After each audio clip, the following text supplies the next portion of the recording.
Ladies and gentlemen, my name is Draketh, and today we're taking a look at a druid deck that I've nicknamed I'm a Wizard. The reason being is it has a lot of spells that aren't normally used, or not used enough in my opinion, in the druid class. So, this deck actually works quite well in the current Naxxaramus meta, and it only includes one card from Nax, and that's of course the druid class card, Poison Seeds. I found this card to be quite excellent, and it really added what this deck was missing pre-Nax. So, let me go ahead and tell you why I like this deck, why it works, and, reasons that it might not work for you. So, first of all, the Gadgetzan Auctioneer. The purpose behind this deck is to have a lot of cheap spells to combine with the Gadgetzan Auctioneers that allow you to draw through your deck and pretty much control the board. You can do a lot of direct damage to the face with a buffed up Moonfire if you need to. I've definitely used Moonfires to finish off my opponents before. Getting a 3 or 4 damage Moonfire for 0 mana is pretty great. Or you can do all kinds of other things with all the spells at your disposal. Of course, there are still creatures in the deck. Of course, Ragnaros, who is just arguably one of the best legendary cards in the game. So good for finishing off your opponents, or just regaining control of the board if RNGs is on your side. Ancient of Lore, kind of a must in just about any druid deck. Even token druids typically run Ancients of Lore because they're just so good. Starfire, this is a card you don't see that often, but it does 5 damage, which is a lot of very nice burst, and it also draws you a card. So, with this deck being all about card draw, it fits the theme. And that 5 damage nuke is quite nice late game, especially because, of course, Swipe only does 4 damage without a boost. So for those 5 damage minions or 5 health minions that people drop into the board, it's just really nice to be able to just say, nope, and just knock them out without having to use 2 of your cards or more, or even trade one of your minions in order to get rid of them. Now, of course, Moonfire is a card you don't see very often. It's a 0 mana that does 1 damage. It's kind of good for that early game removal, or I most often use it to pop a Divine Shield for 0 mana, which is quite nice. And you can also buff it up. I mean, having a 2 or 3 damage, or even 4 damage Moonfire is really nice. I mean, to be able to do 4 damage or something for 0 mana cost while still getting to play other cards on your turn is really great. I just can't argue against that. So it fits the theme of the deck. It gives you free card draw that you can combine with your Gadgetzan Auctioneers. So overall, I'm pretty happy with this card, and I don't think I'm ever going to take it out of this particular deck. Claw, I really like this card. It's 1 mana, it gives you 2 attack and 2 armor for that turn. Combine 2 of these together, and for the low mana cost of 2, you get an extra 4 life and 4 attack for that turn. And if you happen to have 2 spare mana, you can actually add 1 more armor and 1 more attack for a total of 4 mana for 5 damage. I think it's pretty good. I definitely used these for hard removal in the past, but they can also just help you survive when your health gets low. Druids do have options for heals, but this is one of the cheapest options, just to gain 4 life for 2 mana. I think it's really good, but of course this should be used offensively and not really defensively most of the time. Now, for those Nerubian eggs that everybody's complaining about, 2 of these for 2 mana will remove an egg, so it actually balances out. 2 mana for 2 mana. So even if they pop it and it's on the board, you don't really need to worry about it, and this deck is really good. A lot of people are freaking out about Nerubian egg right now, and this deck handles it extremely well. I haven't had any issues dealing with all these people dropping Nerubian eggs, which is of course the flavor of the week at the time of this video. So, moving on from there, I have 1 Wild Growth, and it was actually difficult to fit this into the deck, but I feel that 1 is really all that you need. You don't really need 2. 2 just kind of slows down the tempo of this deck, and with a deck that's all about card draw and cheap spells and such, you're not really too worried about getting to that late game anyway. And, again, 2 mana for 1 extra mana the next turn isn't going to have a huge effect with all these cheap spells. So I just can't justify taking out any of these other cards in order to fit one more Wild Growth into the deck. Wrath is a box standard card for Druid. Again, I don't imagine anybody runs a deck that doesn't have Wrath in it. So, I mean, 1 damage to draw a card, or 3 damage to remove something, and of course spell power affects it, so it's just a fantastic card, and I can't imagine not ever having this in my deck. Blood Mage Thalnos, I think this is a necessary card, especially considering the theme of this deck with all the spell power. But if you don't like Thalnos or you don't have him, you could try replacing him with something else. Perhaps a Kobold Geomancer or something like that. But I think Thalnos is worth having in the deck because, of course, more card draw. And again, the theme of this deck is just getting through your deck as quickly as you can. More often than not, I outdraw just about anybody else that I've gone up against, and it allows me to get these very quick kills. And it also allows me to keep up with Zulocks and aggro decks, who usually have the ability to draw faster than just about any other card or deck build. So being able to keep up with them in terms of damage and card draw and so on and so forth is really fantastic, and one of the reasons why I truly do love playing this deck. Now, Wild Pyromancer, this is more of an experimental thing that's worked out really well. I wasn't entirely certain about this at first, and if you don't like it, you could take out the Wild Pyromancers and replace them with a couple of taunts. I took out 2 of my taunts in order to put these in because I wanted that removal to help me deal with all the Zulocks and the aggro decks and such that I've been running into this week with the Nerubians. Now, if you want to take these out, you could throw in some more defensive cards like a Tazdingo or a Sunwalker or both. Or you could add in another Druid of the Claw. There's definitely some room to play around with this deck to tweak it a little bit based on what you're going up against. So, I mean, you could even take out one of these and throw in a Black Knight if you so choose. So, again, this is a flexible card. The deck doesn't necessarily need it, but it complements the deck so well that it just kind of works for me. Plus, it's a low-cost minion that you can drop onto the board if you don't have anything else. So, again, I just think that it's nice to have in the deck. Healing Touch. Because I don't have a lot of taunts in this deck, I need some sort of way to gain my health. And, again, this also is a cheap way to combo it with Wild Pyromancer. You gain 8 health, do 1 damage to everything on the board. I'm pretty okay with that. So, I like having this in, and this has definitely saved my life on multiple occasions. Just being able to gain 8 of my health back, and potentially up to 10 more with my Ancient of Lures, if I so choose to use them that way. So, I have 18 points of healing in this deck, and they're relatively cheap. The Ancient of Lures, of course, are more late game, but 3 mana for 8 health, really good. I mean, it doesn't do anything else, so you can argue against it, because it does tend to be more of a passive card, but again, due to the lack of taunts, I just really like having that security of having that healing touch in my deck. 1 Savage Roar. This is all you really need. You could perhaps add a second one to this deck, and you could be okay, but because you don't have a lot of minions, I just don't really see having multiple Savage Roars really be worth it. You basically would just have an extra Savage Roar in your hand, and more often than not, you would either end up using it with just your face or maybe 1 or 2 minions on the board. That's just how this deck works. So 1 is really all I can justify in the deck. Now, Poison Seeds. I said that this is what the deck was missing earlier to make it viable, and this holds true with Poison Seeds.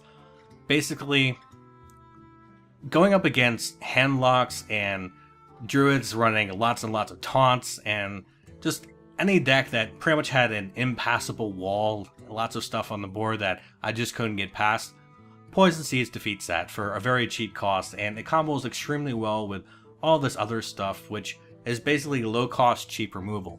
So, I go against a Handlock, he drops 2 Mountain Giants on the board, taunts them up, it's turn 5, and I've lost the game without Poison Seeds, right? Because he has 16 damage, I'm not going to be able to remove that on turn 6, there's just no way, even with all this stuff, I'm just not going to have enough damage in my hand 90% of the time to be able to deal with 2 Mountain Giants that early into the game. and even a Drake and a Mountain Giant is still extremely difficult to deal with. Poison Seeds deals with all that. Yeah, for 4 mana, turns everything into a 2/2, so even if he has a couple of Giants on the board, it's very easy for me to get past them. And I see this as a finisher. A lot of people are like, oh, this is a dead card, it's blah blah blah. Poison Seeds is not really meant to be a card that you utilize constantly. It's not, you're not going to use it every time it drops into your hand, like like one of your minions, or you're not going to use it as often as any of these other cards, really. So it is definitely situational, but it's just so good at really just filling in the weakness that this deck had previously. So 1 is really all you're going to need or want, because honestly, if you have to use 2 of these in the game, you're probably going to lose anyway. And it really combos well because you can use Poison Seeds later in the game and it'll destroy all their taunts. And then you can combine a Savage Roar with that and use that with any minions that you have on the board to generally finish them off. Now, of course, you can't use Poison Seeds and Savage Roar and Force of Nature in the same turn because that's just too much mana. So if you need to use Poison Seeds to destroy everything and you don't have enough minions on the board, then you're pretty much screwed because you can't use Force of Nature. But of course, that's again a situational thing. I mean, again, if you can't finish them off at that point in time, then you're probably going to lose the game anyway. So Poison Seeds, it's actually a really good card. It just needs to be used correctly. Swipe, you just can't have a Druid deck without Swipe. It's just too good. Of course, the weakness is that there's many minions in the game that have 5 HP, and you can't remove them with Swipe by itself. So you need to combo it with something like a Blood Mage Downose or an Azure Drake, or just hitting it in the face with your hero power.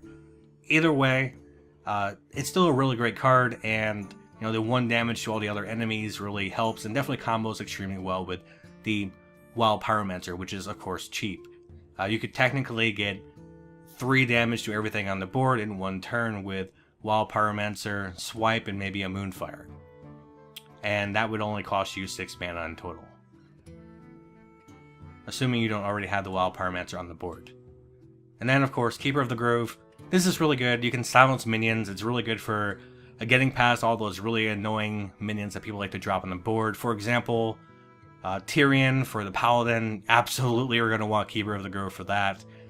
Or the Nerubian Eggs. If someone drops an egg on the board, silence it, and it's useless. Even if they have an activator, well, it's not going to spawn something else. The Death Rattle is nullified, so it's now completely useless anyway.